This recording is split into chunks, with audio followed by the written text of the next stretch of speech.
GV 99.9 gives you your news, keeps you informed and updated, plays your kind of music, your beat, your groove. GV 99.9 gives you the good vibes. Your good vibes. GV 99.9, your good vibes.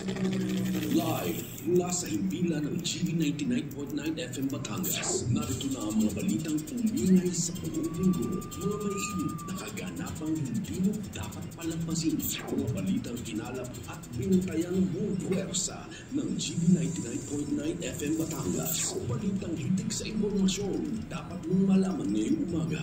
Narito na ang GV News Express. News Express. Ang detalye ng mga balita ihahatid ni DJ Joey Boy. GV News Express. GV News Express. GV News Express.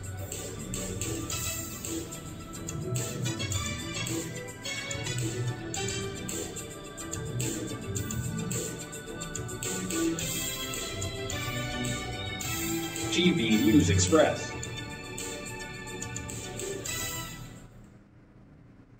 Oras sa buong Pilipinas, 32 minuto makalipas ang ikawalo ng umaga at narito na ang mga balita sa oras na ito. GV News Express.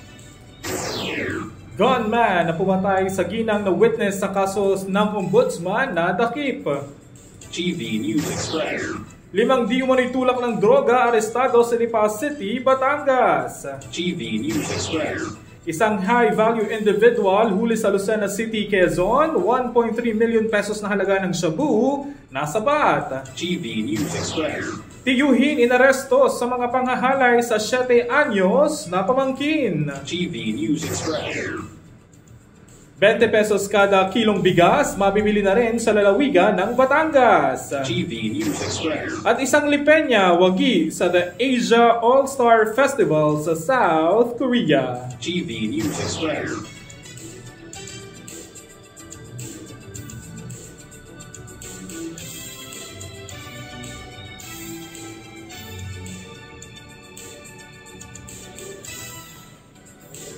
Sa detalye ng mga balitang yan, ka-vibes, arestado ang isang lalaki na kabilang sa listahan ng high-value individuals o HVI sa isinagawang bypass operation ng Provincial Drug Enforcement Unit o PDEU sa Quezon Police Provincial Office at nakumpiskahan ng mahigit 1 milyong pisong halaga ng suspected shabu sa barangay Domoit, Lucena City, Kamakalawa. Base sa ulat ni QPPO Director Police Colonel Romulo Albacea, kinilala ang suspect na si alias Nelson, 50 anyos, walang trabaho at residente ng barangay Mamala 2, Sariaya, Quezon.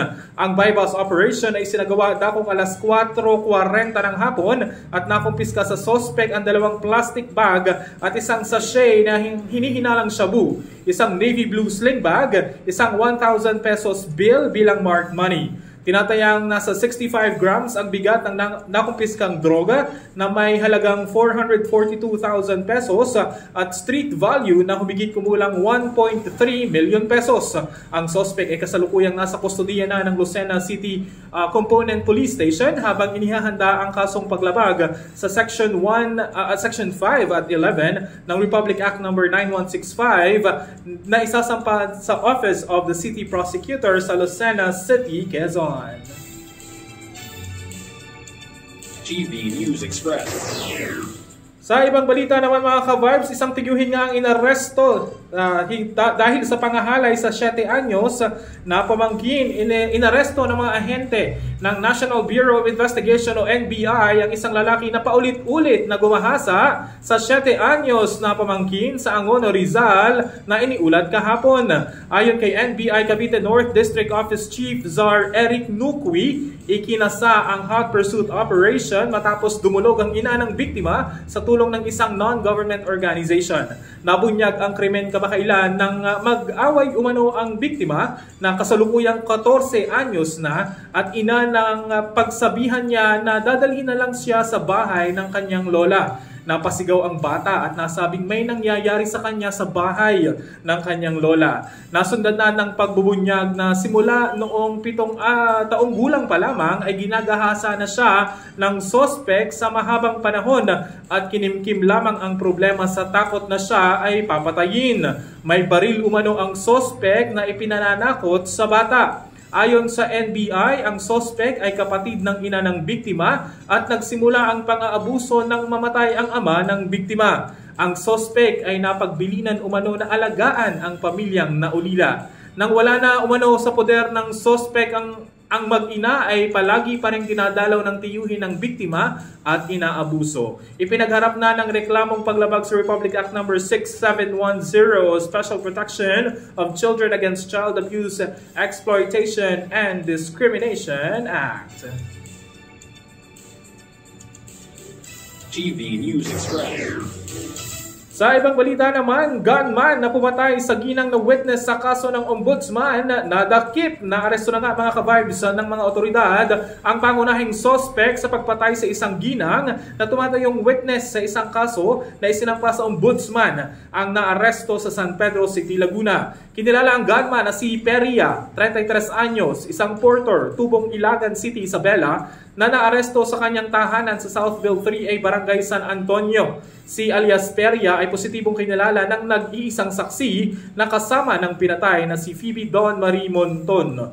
Umamin si Peria na siya ang dating miyembro ng New People's Army o NPA bago naging gun for hire at inupahan sa halagang 30,000 piso para itumba si Monton noong Hunyo 24 nang dumalo sa isang court hearing sa Bian Municipal Trial Court City Justice Hall sa Barangay Canlalay, Bian City, Laguna, pasado alas 10 ng umaga. Aniya, tinanggap niya ang trabaho dahil sa kawalan ng pera at hindi niya alam ang dahilan kung bakit nais ipapatay si Monton.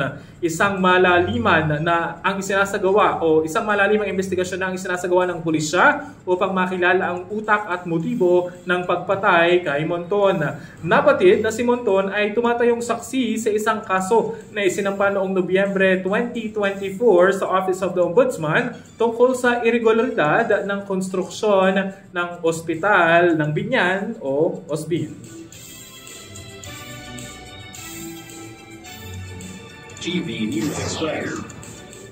Samantala, dito naman sa Lipa City, Batangas, mga ka-vibes, nasabat ang mahigit 13,000 pisong halaga ng shabu at baril mula sa 5 hinihinalang tulak ng ilegal na droga sa isinagawang bypass operation ng mga operatiba sa kahabaan ng Zara Street, Puro 4, Barangay Tambo, Lipa City, Batangas, itong Miyerkules sa Hulyo 9. Pinangunahan ng mga elemento ng Drug Enforcement Unit ng Lipas Component City Police Station, katuwang ang Philippine Drug Enforcement Agency ang operasyon na nagresulta sa pagkakatagip kina alias Popoy, 34 anyos, walang trabaho, Tubong Barangay Tambo, Lipa City, Batangas, alias Rolly, 40 anyos, Tubong Santol or Barangay Santol, Mataas na Kahoy, Batangas, alias King, 28 anyos, binata, wala ring trabaho at mula naman sa San Pascual, Batangas.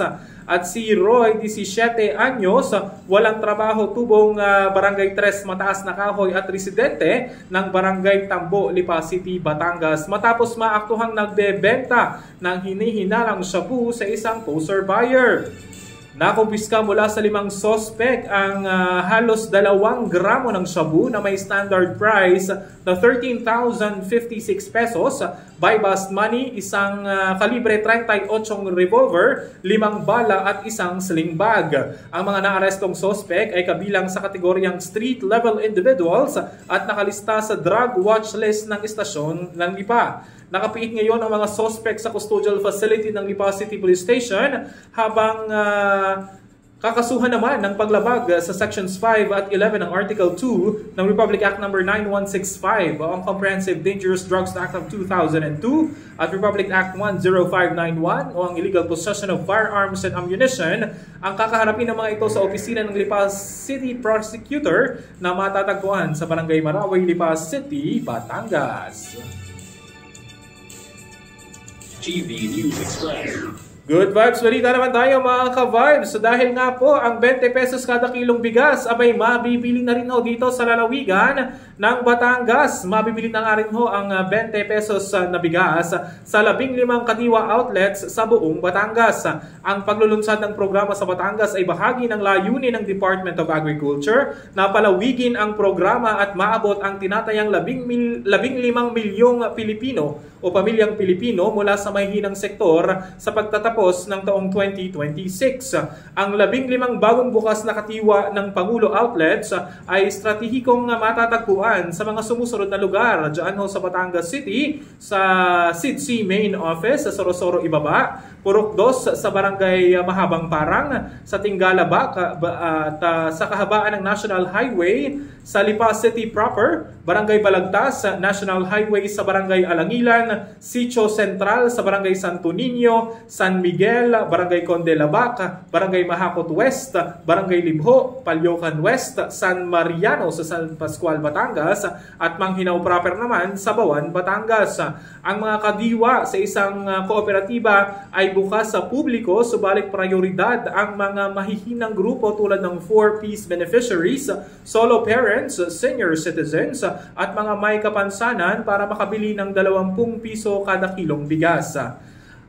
Muli po, ang karamihan sa mga outlets ng kadiwa ay matatagpuan sa Batangas City, sa Barangay Paharang, sa Poroktos, Tinggalabak, sa Barangay Petron, sa kahabaan ng National Highway sa Batangas, dito sa Lipa City proper, sa Barangay Balagtas, National Highway ng Barangay Alangilan, Sitio Central sa Barangay Santo Niño, San Miguel, Barangay Condelabac, Barangay Mahakot West, Barangay Libho, Palyokan West, sa Mariano sa San Pascual, at Barangay Manghinaw proper, dyan ho sa Bawan, Batangas.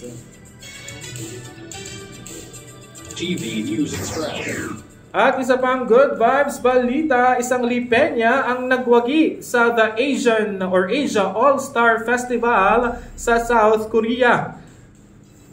Isa na namang taga Lipa City, Batangas ang nagbigay karangalan sa bansa at inspirasyon sa kanyang mga kababayan sa katauhan ni Ayesha Dwayne Mendoza makaraang namayagpag sa prestihiyosong The Asia All-Star Festival na ginanap sa Anyang, Seoul, South Korea mula July 9 hanggang July 12. Nasungkit ni Mendoza na tubong Lipa City, Batangas sa Barangay Inusluban, Lipa City ang gintong medalya sa group performance bilang habang silver medalist naman sa isang solo performance. Ang Asia All-Star Festival ay taunang kompetisyon kung saan nagtatagisan ng talento sa sining ng pagkanta at pagsayaw ang mga artist mula sa iba't ibang bansa sa Asia. Binahari ng pagbati mula sa kanyang kababayan sa lungsod ng Lipa si Mendoza na nagdala ng karangalan sa buong bansa. TV News Express. At yan mga ka-vibes, sa mga balitang lokal na dapat mong malaman ngayong umaga, ugaling nakatutok dito lamang sa GV 99.9 para maging GV informed, GV aware, and GV updated sa mga kaganapan sa loob at labas ng lalawigan. Maaaring balikan ang balitang ito sa aming official Facebook page. Hanapin niyo lamang po ang GV 99.9 FM. Ako po yung naging tagapaghalid balita, ang inyong DJ Joey Boy para sa GV News Express. GV News Express. GV News Express. GV News Express.